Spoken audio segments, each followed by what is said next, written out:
Hi, everybody. Welcome to the Scenic Route. My name is Victoria Stewart.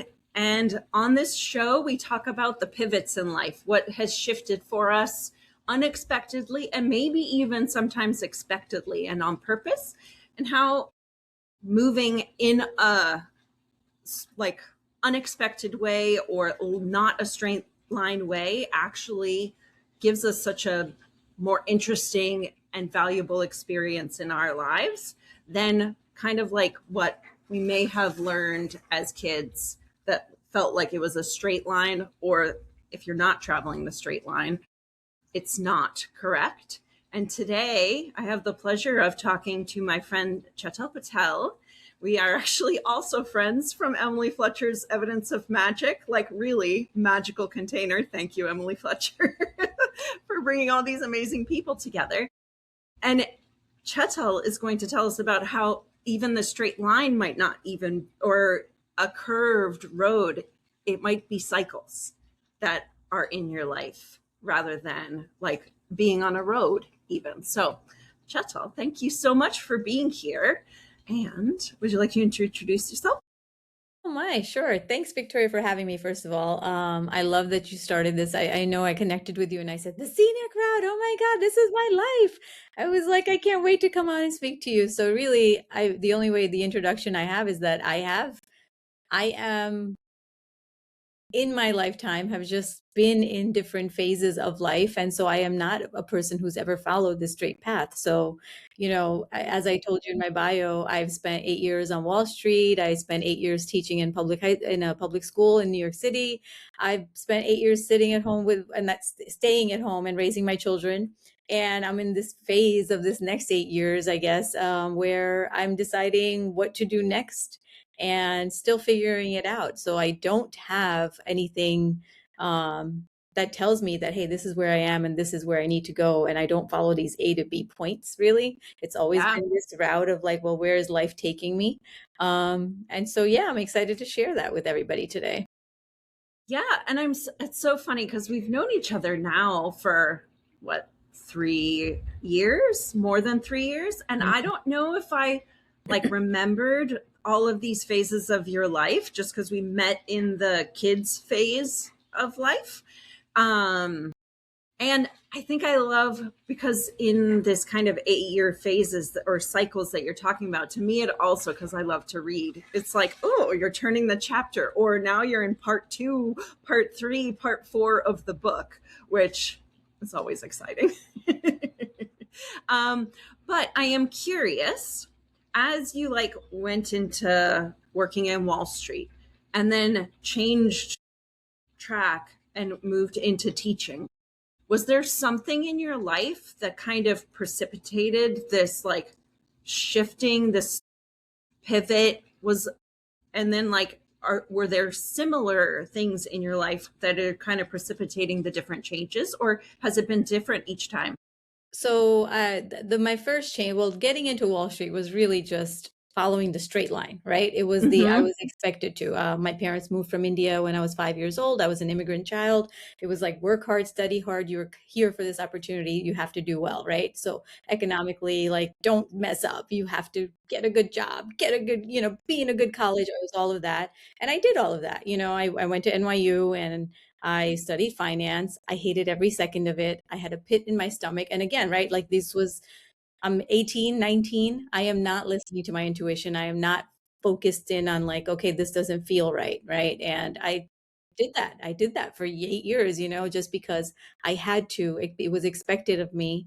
And then 9/11 happened. And my husband was actually, well, he was my boyfriend at the time, but he was in the building when it went down. He survived, obviously, and it was, one of those things that sticks with you. And I had a boss who I'll never forget, who knew, like, my view at the time was in Midtown, so we were actually watched the Twin Towers, as we called them back then, like, and they were falling, like, what, this is like happening live in front of us. He knew that, I had someone that I loved in the building, and still that night he calls me and he goes, so you're going to come in tomorrow morning and run the reports, right? And can we talk about someone who just had like no connection or like empathy of like, I think everyone felt like their world was on fire and like, or the world was turning upside down. And here was a guy, and it was like, that was 2001. And I was just like, what am I doing? Why my husband, by the way, was in the office at 2 in the morning running reports for his boss. That's why he was in there that morning, that early. And it was our first point. We were 23, 24 years old. And it was our first wake up call of like, life is crazy and you don't need to be following a path because it's expected of you, right? And I think that was the first seeds that were planted in me. I'm like, what am I doing? Like, is this what I really want to do in my life? Is this really what's making me happy? And I was very lucky. He was very supportive. I thought that when I was not happy with that, the next step was go get my master's, get my MBA, because that'll be better. And that's the next step up, and that's what I should Yeah. do. And I was like, what? That doesn't even make sense. Why would I want to do that? And I had a cousin who really, I was studying for the GMATs. I was doing the thing, thinking this is the path. This is what I have to do. And I remember one of my cousins looking at me, she's like, why are you doing that? She goes, didn't you always want to teach? And I just remember just stopping and going like, huh. And that was probably, again, like the first time I probably connected into my intuition to be like, yeah, why am I not doing the thing I want to do?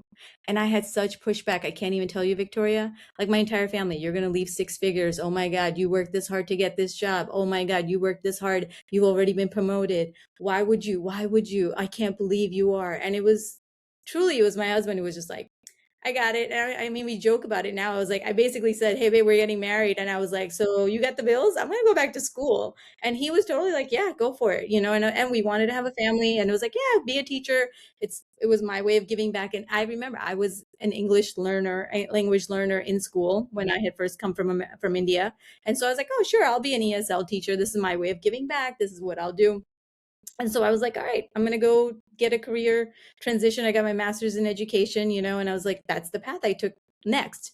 And that was wonderful too. Felt fulfilling. Like I loved being with the kids and it felt like the right stuff. But I will say, of all of those routes we're talking about, that was Mm-hmm. probably the hardest, right? Because I didn't have the support. I was doing it in my mid 20s, which is not when people wake up and just like realize that this is when I want to change or, like make a life altering decision career wise, right?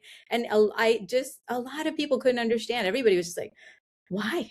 Why would you leave that? Why would you leave that? And I was like, because it was never for me. It was never Yeah. just about the money, and I always knew that intuitively, and I never could explain that to other people that this is how I felt.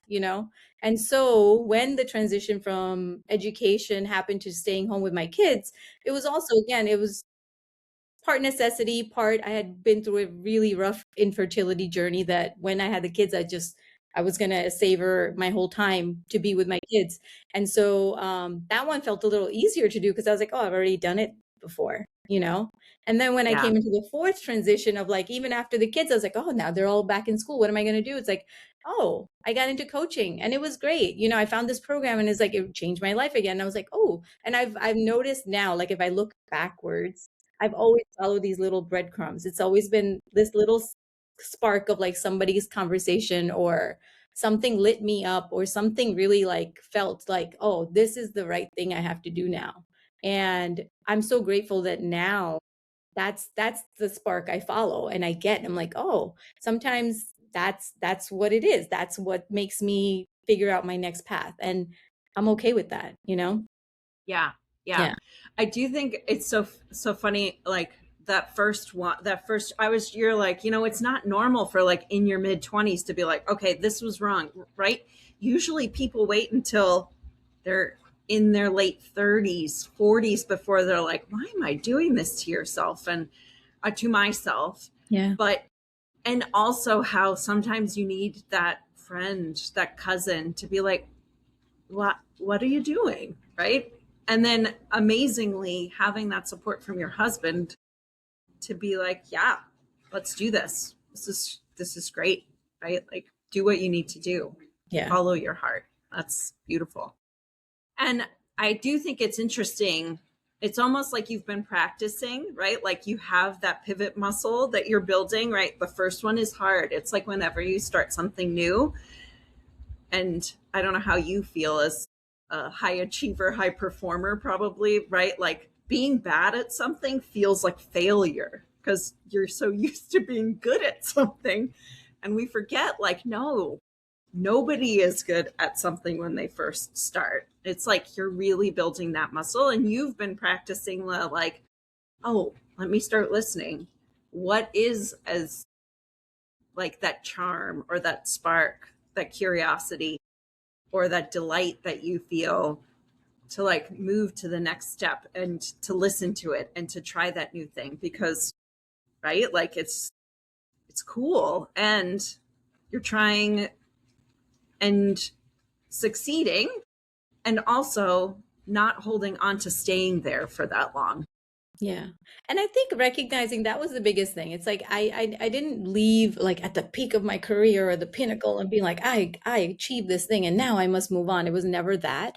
It was Yeah. really I was unhappy. I knew I felt the Mm-hmm. unhappiness of like there's something off now. This doesn't fill me in a way that it should. And that's been the muscle I feel like I have most strongly like now conquered or like perfected or like I get that feeling now because even these last 5 years like when we met like I was a wild fit coach and I love this program and it changed my life and I gotten 3 years past 4 years on like it's not sparking me, it's not lighting me up again like I'm recognizing I'm like oh there's just something off not and it's not bad. Like Wall Street Yeah. wasn't bad. Public school teaching wasn't, none of this stuff was bad, but it was this recognition of like, it is not fueling me in the way it used to. It's not bringing me the joy it used to of like, oh, I want to jump out of bed and I want to do this thing tomorrow. And it's, oh, I have like 12 people I have to do this with, right? I had that. I had that fire in all of these phases, I guess, and doing these things and recognizing when that's dwindling. That's, I think, been the biggest superpower of like, oh, this is what I'm getting out of all of these changes, right? And it's like, okay, I recognize like, and yeah, this is just not lighting me up. And now the muscle that I'm building in that is recognizing that when I'm not lit up, can I sit with it? Which is where I'm at right now. And in Yeah. each phase, by the way, this has happened, right? Like it didn't happen automatically that I woke up one day and I went from this to that, right? It had Yes. to be sit with it. Am I going to Mhm. take this jump? Am I going to put this financial, I mean, getting another, degree was like, are we taking on this financial risk or burden or whatever it is? Like, am I ready to make this transition? It's like, even being a stay-at-home mom for 8 years, like the isolation was rough. It was wonderful that I got to be 24/7 with my kids, but I missed old me, right? Every mother can probably tell you about this journey of like, hey, there was like, the single me and old me, and now it's like my I come second to everything that my kids do. And even that rebalancing all of that was like, well, do I come second to them? Is that what I really want them to understand about me in life is that I come second? They should never come second, even when they have children. Well, if that's what I want to teach them, then I have to Yeah. learn how to do that. So even that I had to learn and like readjust and be like, all right, I'm not feeling the joy of being in motherhood, which again was I went through an 8 year infertility journey to become a mom. And it was like, okay, so how do I not enjoy motherhood, which is the thing I fought for so many years? And so even that was like a learning experience of like, all right, if I'm not lit up, well, what's bothering me? What's going on? What's going on a little deeper of, figuring that out. Like, okay, well, where do I do, what do I need to do? Right. And sitting with that, like that is still the thing I work on the most is sitting with it, sitting in the unknown, and which I think most of us have such a hard time to doing, right? It's like, how do you sit in the unknown?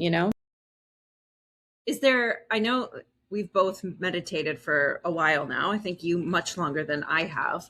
Is there something that helped you the most or brought you to that place of being able to sit there, to sit in that quiet, to sit in the unknown? Because that is a very difficult thing, right? Like our culture is like, come up with a plan, do, execute, move on, right? We don't even sit and celebrate Yeah. when we have accomplished the thing we want to accomplish. So even sitting in the uncertainty feels even scarier, right? Because you're like, well, I know something isn't quite right. And I think I might be wanting to like build this thing or try this, or actually, I just need a freaking break, right? Like, how, are there any skills or what do you feel supported you the most to start building this muscle? So I will say like those early years in Wall Street and teaching, I didn't really feel like I had any skills or anything because I feel like even then, so if you're talking about the scenic route, Yeah, those yeah. are still like points other people would have taken those parts of life, right? Like, so it was never, I didn't really have a strategy, like to your point of like, oh, there was a thing that helped me.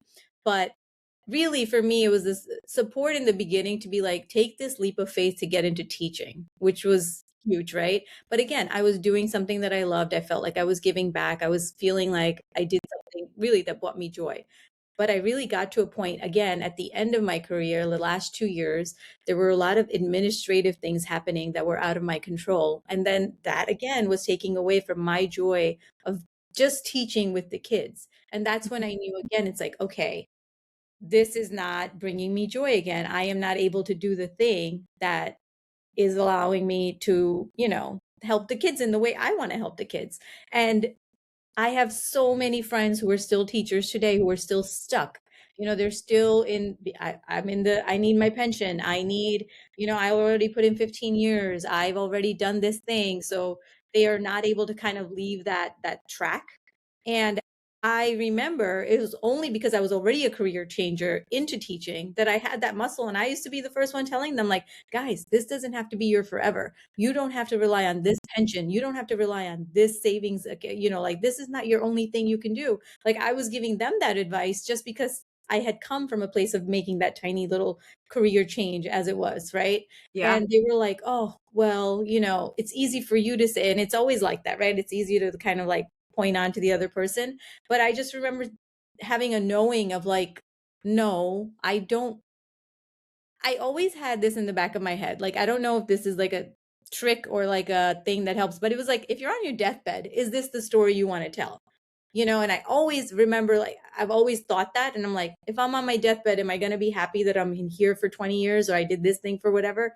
And I was like, no, right? And I never really vocalize that, or I never say that out loud to people like, oh, this is what I'm thinking. But that was really something that always drove me to be like, if I'm on my deathbed, is this what I want to tell people? Like, I suffered through this time phase, or I did this for 30, 40 years, but I wasn't happy the whole darn time. No, Yeah. I don't ever want that to be my story. And I love that you said this at the beginning about like chapters of a book. That's always another way I've always thought of my life, is that everything is a phase and everything is a chapter. And I think those two things, like that mindset, first of all, always really just helped like solidify for me, like, okay, whatever I do, like, that's how I always thought about it. It's like, all right, it's never meant to be stagnant, or like this is it, Yeah. or this is the culmination of whatever you are or whatever you want to be. But having said all that, when I had the kids, then I had to go to therapy. I was very postpartum depressed. I really didn't know, and I had guilt that after such a hard infertility journey, how can I be sad? I have the thing. Why aren't you grateful? You have your babies, like this is what you always wanted, right? And even that, like, okay, so yeah, I go through this infertility journey. I have these two beautiful kids, and you would think I'm happy. I'm happy. I'm like, and still I'm like, I'm happy. I'm happy. I can manage. It's actually when I had my third, I was 42, and it was an unexpected, perfectly natural pregnancy at 42. My twins were 4.5 years old. We were like, okay, we're done. Like, they're going to go to kindergarten. And I'm like, I'm going to have a baby. I'm like, what? And it's like, you're grateful. And at the same time, like, I felt honestly like, what the F? Like, Yeah. this is not what I planned. Again, this is not what I planned. And so this was the first time I would say I had that this is not what I planned, because until then I was still kind of planning, right? Like, I Right. was in charge of getting into Wall Street. I was in charge of getting me into teaching. I was still planning my infertility journey of like which doctor next, or what to do next, or are we quitting, right? Like, I was still in charge. And this was the first not in charge moment I had of like at 42 to be like, oh, things are going to happen. And now what do I do? Right. And when I Yeah. had her, I really went into a depression of like, I'm over my head. What the heck? Like, and even though I had the most perfect life on paper, financially we're stable. My husband's job is great. We have three beautiful kids, beautiful home, all of the things. I was depressed. I had postpartum depression. I was not okay in my mind of just like, I felt isolated and I felt cheated, right? Like, I was ready for my next step of like, okay, what am I going to do? How am I going to serve? How am I going to do something? And I didn't get that thing. And so that was when I needed therapy, right? I really just said, I was like, I need someone else to point something out to me.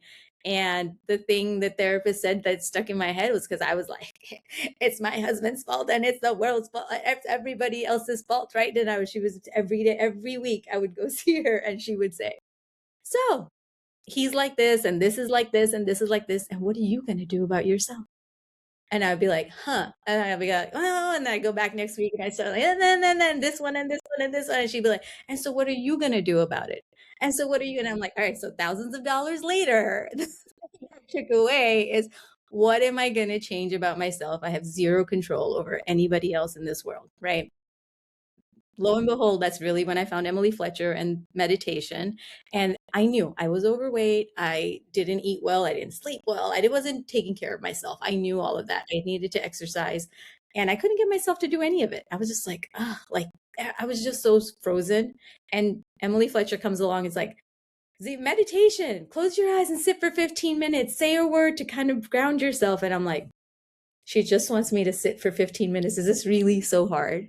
And it was not so hard. And it was actually the best thing I did for myself because in my early parenting years, in the giving to them 24/7, the thing that I never did was give to myself. And so that was my first boundary of even telling my kids, hey, don't talk to mama for 15 minutes. Leave her alone for 15 minutes, right? And it was a lot of poking and a lot of mommy, mommy, mommy, and knocking on the door or whatever it is while I was meditating. But it helped me build that muscle of like, hey, I can have boundaries and I can set this day. And it's like, no, mom needs this. Mom needs this for herself. And for me, it was really like, again, like learning about parenting. And when I was going to be a great parent, I was reading all of the parenting books and, like you need to obviously walk the walk, right? Like when you're talking, you can't tell your kids don't hit when you're hitting. Like you can't yell and tell them you have to do the thing you want them to do. So it's a lot of like, all right, so what do I want to model to my kids? What behaviors do I want them to see me, following or like living by or values, whatever it is. And then I want the same for them one day, right? And so that was when I really just went in on, it's like, okay, no, I do need to be healthy. I want them to eat healthy. Wait, I do want them to sleep. Everything I want them to do, I need to do, right? So it's been a lot of working on that. And is it perfect? Absolutely not. Like, are there times it's like I need to be the adult and just have my, like have my moment of like, things that you can't see? Absolutely, right? But having said that, 80% of it is like, no, I have to do the thing, like even though it's hard.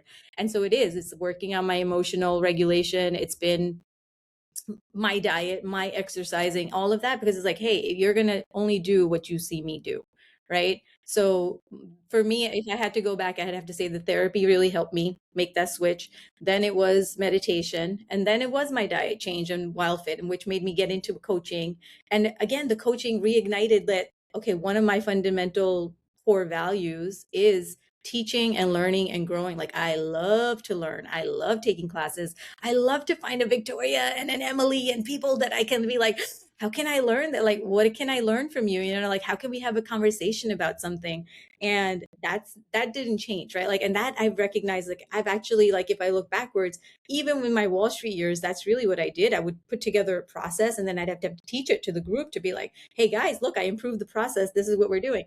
When I was in school, like, this is what I did with the kids. I was teaching. So it's like, this has always been a core of mine, it's to be like, all right, this is what I do is I teach. So it's like, okay, I feel like having that core now is knowing that I love to teach and I love to learn is that baseline that's allowing me now to sit in this unknown. Like I really just, I'm done with the WildFit coaching, but I don't know what's next. I've already gotten certified in a new emotional regulation tool. Do I know how to put it all together? No. Do I know what I'm going to? No, but I have been offering it like when I see like a friend, I'm like, are you struggling with, can I help you with that? But I know, I see, like, I am confident enough in myself now to say that I see that these are valuable skills and things that I'm learning. And I know that somewhere and somehow another little spark or something will come along and it'll be like, this is how you put this together. And it's now, right now, I'm just sitting in that unknown of like, it's coming. And I have to have faith that it'll come, or I will put it together the way it's meant to be. So. Yeah, but I think the most maybe powerful thing for me to hear from you is the fact that you are allowing yourself some time. You don't have to be like, well, this is over, so I must be building something new. Because that's how I felt when I left the Navy. It was like, well, I'm sitting here in the unknown and just following my curiosity. Well, I love Reiki, so I'm going to build a Reiki business, even if that's potentially not what was true for me. It was like, I must be doing something instead of just sitting in the enjoyment of being in this magical new world. And I got away from enjoying it because I was trying to force it into something.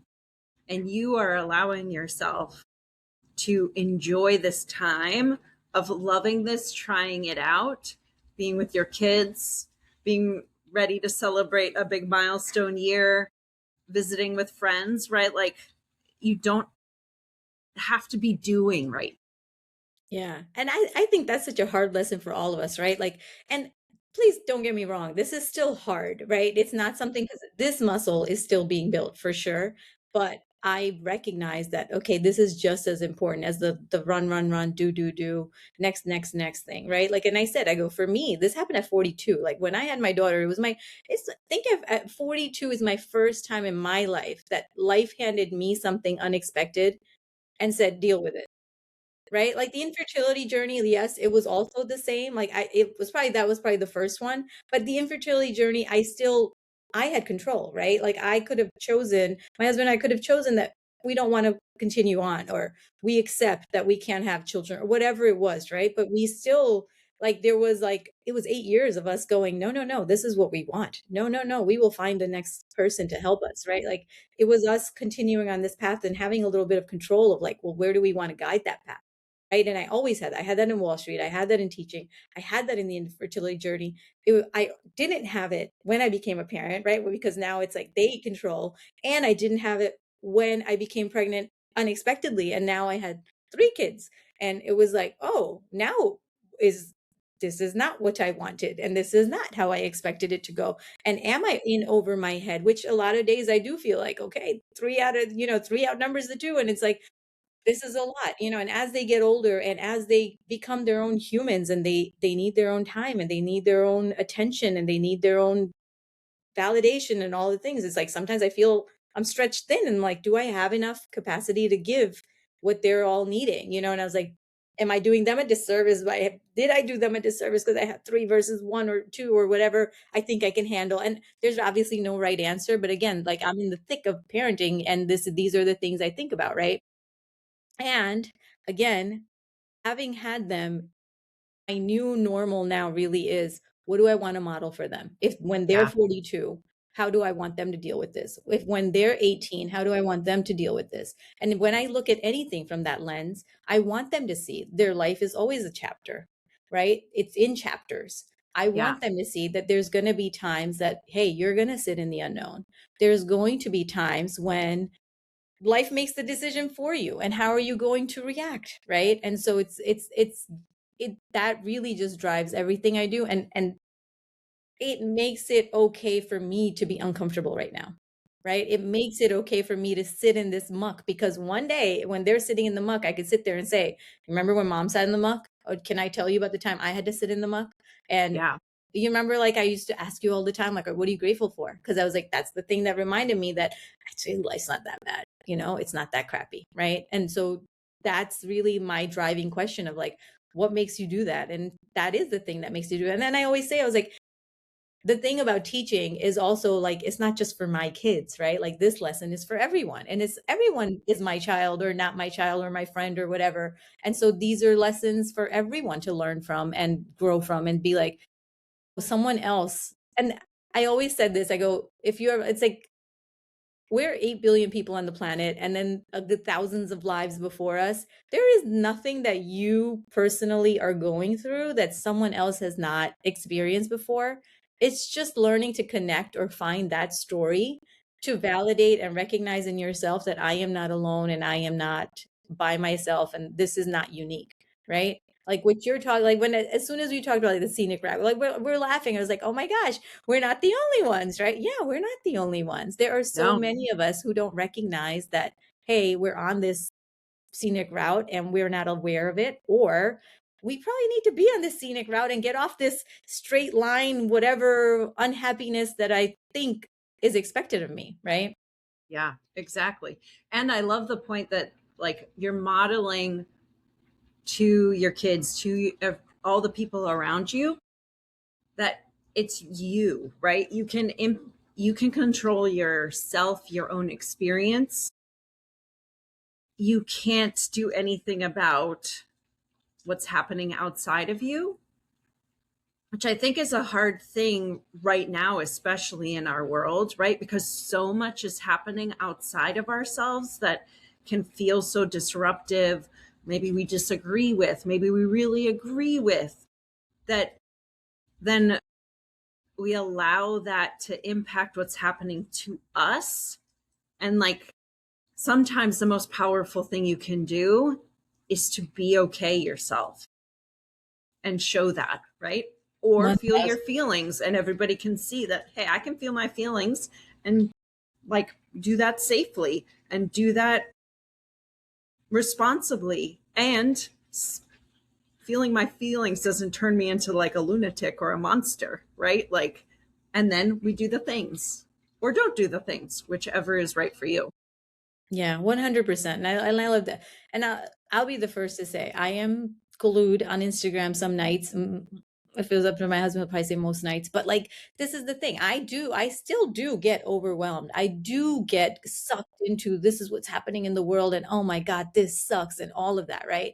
But again, I've learned that the meditation, the sitting with myself for 15 minutes really comes back and grounds me enough to not lose my mind and now like be posting things that I'm going to regret later, like just reacting, right? Like Right. and listen, even if that happens, again, learning point, like, do I regret it? Probably. And what am I going to do about it? Again, right? Like that's all we can do is Yeah. react and acknowledge that I did this thing. And like my tagline is when you know better, you do better by Maya Angelou. And Right. that's really what it comes down to. It's like, we're all going to make mistakes. We're all going to do things that we regret. And how do I improve or do better than I did yesterday? Right. Um, yeah, it's just, and especially I feel like you're right. Like the world is changing so fast, right? Like I think it's because of the speed of change right now that I am more willing to just sit. Like this year, yeah, I'm going to be 50 this August.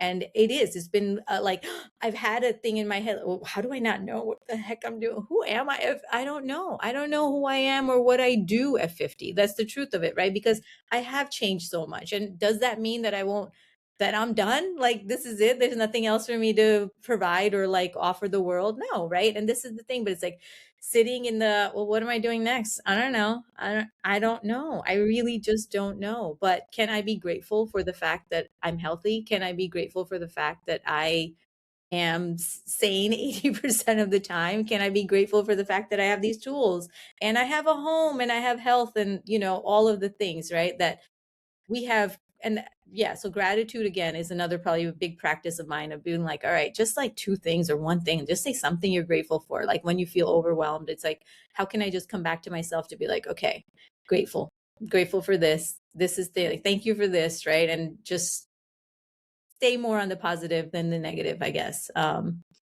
Yeah. Amazing. So, as we close, is there any last minute thing or nugget you would like to share? I'm going to share just this exact same thing is like, I hope people understand that their life is a book. And so everything is a chapter or can be a chapter. It does not have to be one long, drawn out story. And especially in the world of AI and as much as we're changing, like it's okay to sit in the unknown. It's okay if life makes you change, right? And life throws you that curveball, but it's how are you going to react and what are you going to do with that information? It's like also trust yourself. Like one thing we didn't touch on is that all the skills, like, and I think you can say this too, right? Like, I didn't lose the skills I learned in finance. I didn't lose the skills that I learned, working in the public school, the parenting skills. They all mesh, they all make me who I am, and they all are an important part of me, right? But I think what we do is when we change these paths or we go, through the paths or, the scenic route, like we tend to think that I have to leave that behind, that whole identity of me behind in order to be this person or change into this person. And that's not true. It's you're still carrying that part of you into whatever you're doing next. Yeah, you're integrating it, right? Yeah. Like we're not like, oh, goodbye, this part of my life. You're like bringing it in and building on top of that foundation, and then building on top of that foundation, or adding the second floor and the third floor, or whatever, however, whatever, metaphor you want to Yeah. use. Yeah. Amazing.